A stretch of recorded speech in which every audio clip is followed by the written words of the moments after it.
আসসালামু আলাইকুম বন্ধুরা, স্বাগত জানাচ্ছি শারমিন কিচেনে নতুন একটা রেসিপি দেখার জন্য। আশা করছি আজকের রেসিপিটি আপনাদের কাছে ভালো লাগবে। আজকের রেসিপি চিকেন দিয়ে কাবাব। এখানে আমি কাবাবের জন্য হাফ কেজি বুটের ডাল প্রায় 5 ঘন্টা ভিজিয়ে রেখেছিলাম।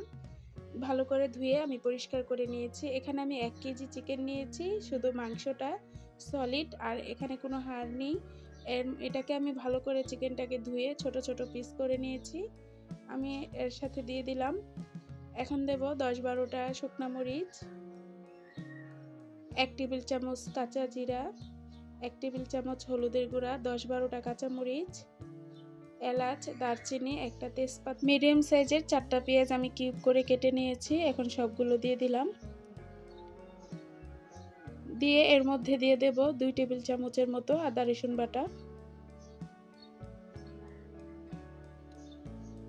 দিয়ে আমি হাত দিয়ে ভালো করে মেখে নেব।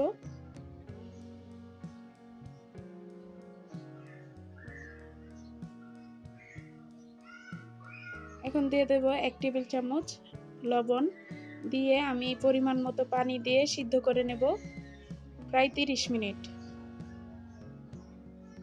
দেখুন বন্ধুরা, সিদ্ধ হয়ে গেছে। এখন আমি এলাচ আর দারচিনিগুলো বেছে ফেলে দিলাম।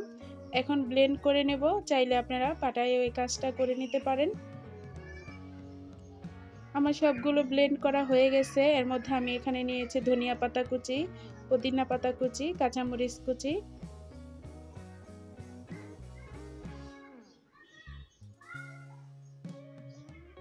সবগুলো আমি দিয়ে দিলাম। এর মধ্যে আমি আরও 1 চা চামচ লবণ দিয়ে দিলাম, হাফ কাপ কাবাব মশলা, 2টা ডিম দিয়ে আমি ভালো করে হাত দিয়ে মেখে নেব।